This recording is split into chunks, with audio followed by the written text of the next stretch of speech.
오래전에 이런 이야기가 있었죠.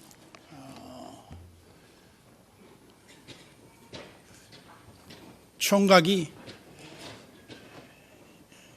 시골의 굽은 그 산길 도로를 가면서 양옆에 한쪽에 젊은 아가씨, 그것도 아주 예쁜 아가씨, 그리고 한쪽에는 노처녀가 타고 있었는데 이 방향을 이렇게 틀 때마다 한쪽으로 쏠리게 돼 있어요. 그런데 노처녀 쪽으로 쏠리면 주여 시험에 들게 하지 마소서. 그리고 예쁜 여자 쪽으로 쏠리면 주여 뜻대로 하옵소서. 오래전 얘기지만 거기에서 우리는 하나님의 뜻이 무엇인가를 생각하게 돼요. 사람들은 자기가 좋은 것을 하나님의 뜻이라고 그냥 단정해버리죠. 내가 좋지 않으면 하나님의 뜻이 아니라고 생각을 해요. 그런데 참 역설적으로 하나님은 누구를 제일 사랑하시고 축복하시는가 보면 키 작고 못생기고 뚱뚱하고 대머리지고 배 나오고 아주 그렇게 좀 사람들의 별로 이렇게 관심이 덜 가는 사람들에게 하나님이 다 축복을 숨겨놓은 것 같아요. 왜 그럴까? 하나님이 공평하시니까. 하나님은 우리를 이 땅에 보내실 때 사람마다 다 자기 복을 타고나게 만드셨어요. 그런데 우리가 신앙생활할 때 항상 잘못된 사고가 하나 있어요. 그건 뭐냐 하면 자기 기준이 너무 강하다는 겁니다. 하나님의 뜻이 들어올 틈을 우리가 만들어 놓지 않고 있어요. 그러니까 종종 오해를 하는데 내가 좋으면 하나님의 뜻이고 내가 보기에 좋지 않으면 하나님의 뜻이 아니라고 생각을 해요. 근데 이건 매우 잘못된 접근입니다. 그래서 성경에서 보면 하나님의 뜻이 아님에도 불구하고 하나님 앞에 요구해서 하나님의 뜻을 관철한 사람들이 제법 많아요. 그 대표적인 예가 아마 발람이 하나님의 선지자 노릇을 하면서 사리사욕에 이끌려 너 이스라엘을 저주하는 데 가면 안 된다 그렇게 말했지만 그가 굳이 갑니다. 가서 이스라엘 백성들을 저주하진 않았지만 이스라엘 백성들을 곤경에 빠뜨리는 아이디어를 제공하고 와요. 뭐 때문에? 자기 이익 때문에. 자기의 욕심 때문에. 아마 여러분들에게도 하나님이 여러분들이 기도하는 것을 하나님이 응답하지 않으시는 어떤 기도가 있을 수 있어요.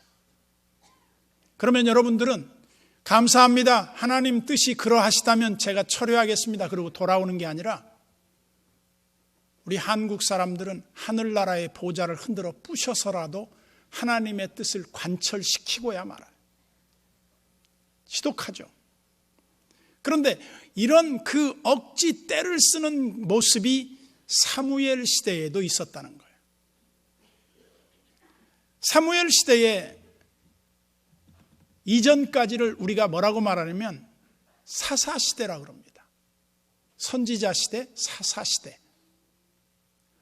그래서 우리가 사무엘을 마지막 사사요, 마지막 선지자라고 봅니다. 그래서 우리가 구약 성경을 말할 때 구약 전체를 뭐라고 말하느냐? 율법과 선지라고 그래요. 선지서라고 그래요. 그런데 이 마지막의 사사요, 마지막의 선지자였던 사무엘에게 가장 큰 변화의 위기가 무엇으로 말미암아 오느냐면 왕정시대에 대한 백성들의 요구 때문에 아주 어려움을 겪어요. 여러분, 우리가 왕정시대가 좋은 것 같지만 왕정시대가 얼마나 잘못된 위험스러운 것인가도 알아야 되거든요. 우리가 1789년 프랑스 혁명이 시작된 때죠. 프랑스 혁명이 시작될 때 그 왕정의 환멸을 느꼈던 사람들이 정말 피를 흘리면서 우리에게 자유를 달라, 그렇지 않으면 죽음을 달라, 그렇게 외쳤던 거 아닙니까? 그 왕정 시대가 좋았으면 무슨 혁명이 필요했겠어요? 그런데 이스라엘 백성들은 그런 왕정 시대를 자기네들이 요구해서 달라는 거예요.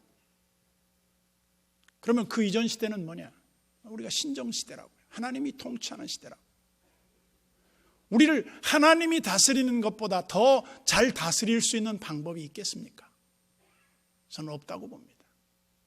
그럼에도 불구하고 사람들은 하나님이 우리를 다스리지 마시고 훌륭한 왕이 나와서 우리를 다스려 우리를 통치하면 좋겠다.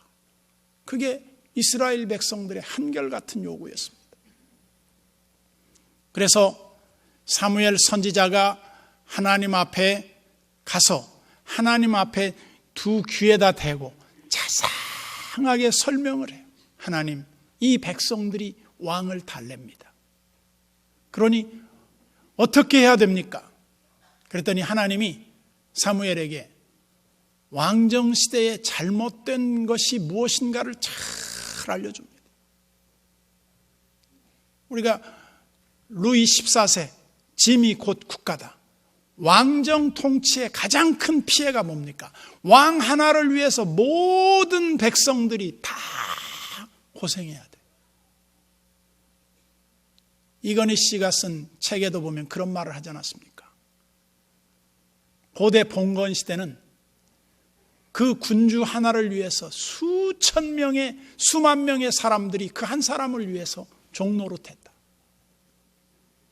그러나 이 민주화 시대는 한 사람의 수고로 말미암아 한 국가가 먹고 산다. 어떤 면에서 보면 너무 많은 변화를 우리가 경험하는 이 시대가 됐습니다. 우리는 이미 시대가 바뀌었는데도 불구하고 바뀐 줄도 모르고 사는 사람들이 얼마나 많은지 몰라요.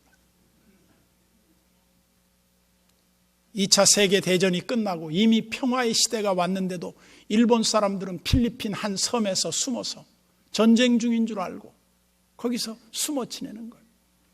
몇십 년이 지났는데 말이죠. 우리는 하나님의 때, 하나님의 은혜의 해를 우리가 많이 누리고 살아왔습니다.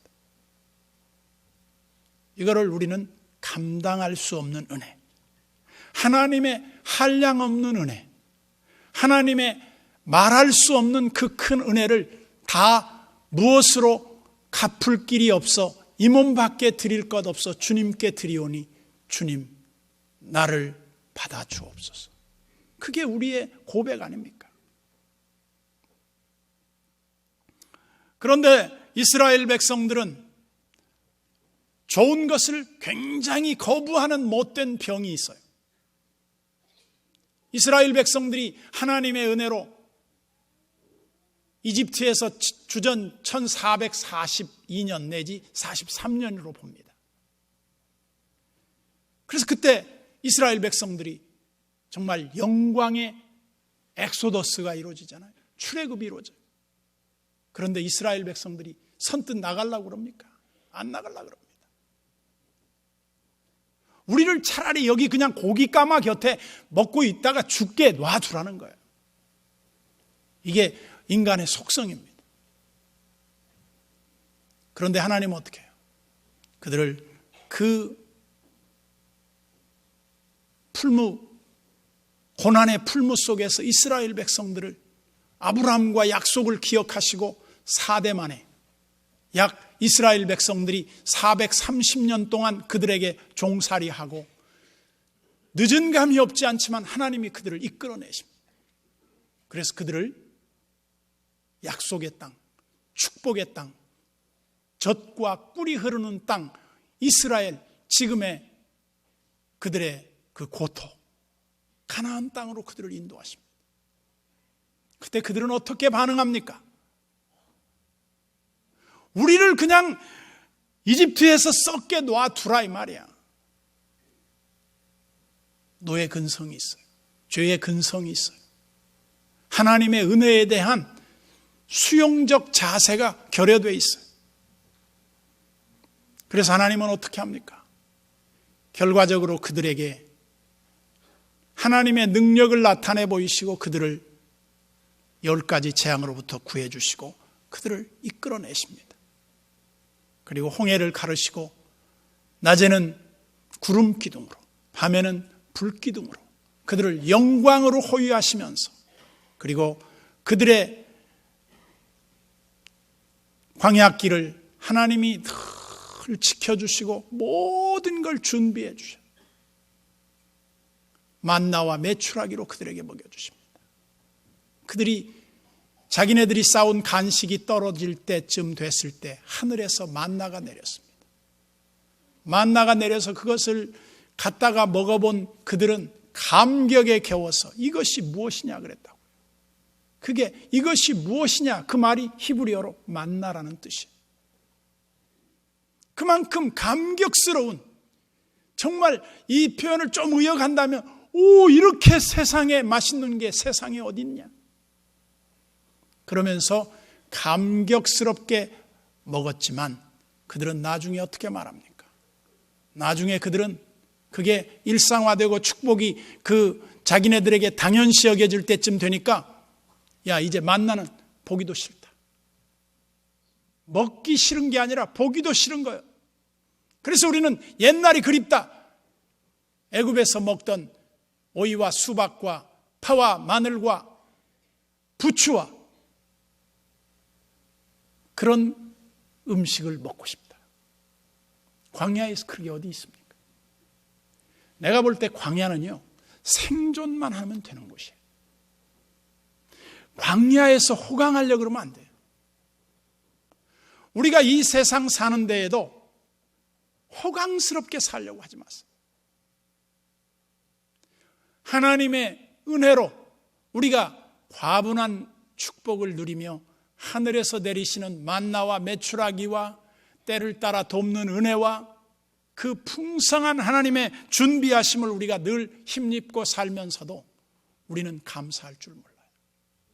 하나님이 내게 해준 게 뭐 있냐? 난 하나님한테 아무것도 받은 거 없다고. 이런 식으로 살면 안 됩니다. 저는 아침에도 오늘 새벽에 일어나서 침상머리에 엎드려서 하나님 감사합니다. 하나님 감사합니다. 하나님이 나한테 마치 물으시는 것 같아요. 뭘 그렇게 감사하니? 글쎄요, 저는 모든 게 다 감사해요. 하나님의 은혜가 너무나 크고 감사해요. 어떤 사람은 동일한 조건에서 불평할 수 있어요. 어떤 사람은 감사할 수 있어요. 오늘 우리는 우리 민속 고유의 명절 설을 며칠 앞두고 있습니다. 설이 되면 사람들의 마음이 흩어져요. 하나님의 중심에서 자꾸 주변의 어떤 것들로 우리의 마음을 다 빼앗겨요. 그것이 좋다면이야 그냥 그렇게 놔둬도 되는데, 우리는 1998년 IMF를 만날 때 샴페인 미리 터뜨리고 하나님 팔아먹고 지금까지 하나님을 가까이 하지 않아요.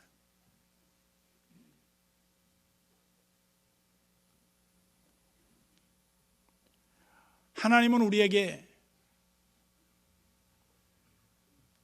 아낌없는 사랑으로, 저는 아낌없이 주는 나무가 무엇이겠는가? 하나님 아니겠어요? 하나님. 아낌없이 주는 나무는 하나님이에요. 하나님은 모든 것을 우리에게 더하시는 분이에요. 그래서 우리 기독교에는 십자가가 있어요. 십자가가 뭐예요? 프로스예요, 프로스. 예수 그리스도를 만나는 그 순간 이후부터 우리의 삶은 계속해서 플러스가 됐어요. 예수 없는 삶은 그 삶 자체가 제로예요. 계속 제로예요, 제로. 오늘 10절에 이렇게 말합니다. 사무엘이 왕을 요구하는 백성에게 여호와의 모든 말씀을 말하여. 이스라엘 백성들의 요구를 가지고 사무엘이 하나님 앞에 가서 자세하게 보고를 했습니다. 하나님, 이 백성들이 왕을 달라고 합니다. 왕을 주셔야 되겠습니다. 그랬더니 하나님이 왕의 제도가 오면 잘못될 수 있는 위험성을 고지시켰어요. 그게 이제 11절부터 나옵니다. 이르되 너희를 다스릴 왕의 제도는 이러하니라. 그가 너희 아들들을 데려다가 그의 병거와 말을 어거하게 하리니 그들이 그 병거 앞에서 달릴 것이며, 그가 또 너희의 아들들을 1000부장과 50부장을 삼을 것이며, 자기 밭을 갈게 하고 자기 추수를 하게 할 것이며, 자기 무기와 병거의 장비도 만들게 할 것이며. 한마디로 왕의 제도가 정착화되면 어떤 일이 생긴다는 겁니까? 너희들이 왕 한 사람을 위해서 모든 게 다 희생하게 돼야 된다. 우리가 이 왕의 제도, 왕정 체제의 잘못이 무엇입니까? 모든 백성을 하나님의 자리에 앉아서 다 갈취하는 거예요. 그게 왕 아닙니까? 그런데 이스라엘 백성들은 그게 좋다고 우리에게 왕을 주십시오 그랬단 말이에요. 왜? 하나님의 통치가 싫어서. 주대준 그 장로가 청와대 경호실에 근무하면서 쓴 그 바라봄의 책이라는 그 책에 보면 이런 글을 썼습니다.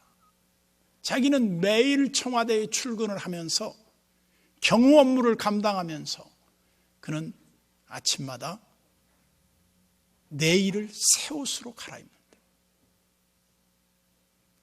그래서 왜 그렇게 하느냐 그랬더니 자기가 경호하다 죽었을 때 자기 내일을, 시체 닦는 사람이 내일이라도 깨끗하게 입는 것이 자존심이고 그 시체 닦는 분들한테 자기의 마지막 자존심일 것 같아서 그렇게 한다는 거예요.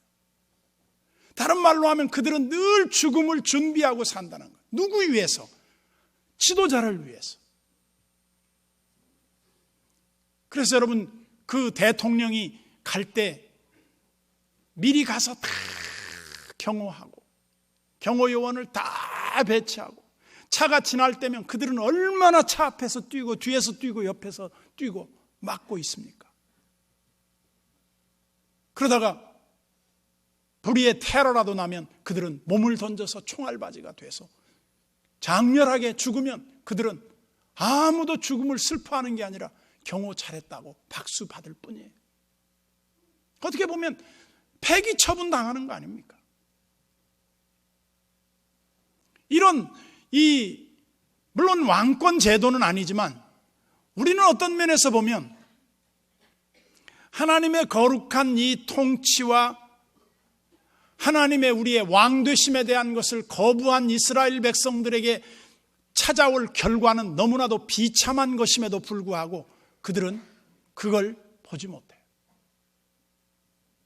그래서 땅도 빼앗아가고 우리 아들들도 빼앗아가고 딸들도 빼앗아다가 다 자기 시녀들을 삼고 향료 만들고 떡 만들고 시중 드는데 다 끌어갈 거라는 거예요.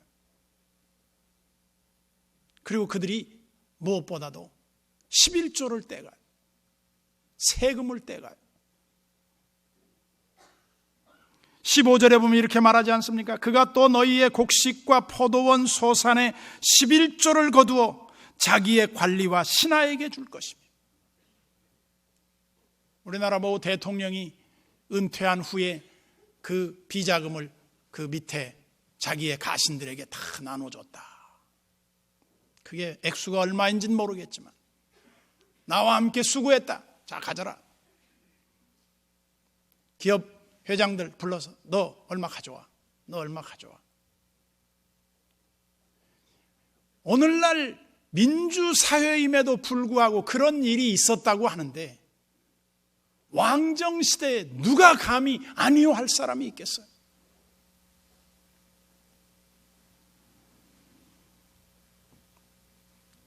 우리는 민주화 시대에 살고 있습니다. 우리는 70년대에 그 대학가의 문화를 잘 압니다. 그 통제하된 말할 수 없는 사회, 강의실에도 사복 형사들이 들어와 있었어. 지금은 그런 일이 없죠. 그때 학생들이 데모를 하면서 뭐라고 말했습니까? 80년대 우리의 빼앗긴 들에도 봄은 오는가? 이상화의 그 일본 강점기의 아픔을 그때에 비유해서 그렇게 대학생들이 민주화를 갈망했어요. 그런데 이들은 지금 왕정체제로 거꾸로 간다고 하는 겁니다. 그러니 이 백성들이 구하는 것을 우리가 역사적인 시각으로 보면 지금 이들이 매우 잘못된, 굉장히 잘못된 자기들의 사고를 철회하지 않고 하나님 앞에 고집을 피워서 그걸 결국은 관철시킵니다. 그래서 그들이 얻은 왕이 사울입니다. 우리는 사울 왕의 결과를 너무나 잘 알지만 그는 실패자의 전형으로 나옵니다. 비참하게 끝나고 말아버립니다. 물론 그 이후에 다윗 왕정을 통해서 오실 메시아 왕국의 한 그림자를 보여주었어요. 그러면서 우리는 하나님 앞에 기도의 자리에 나가서 뭐라고 기도합니까? 우리는 기도할 때 이렇게 기도하죠. 하나님,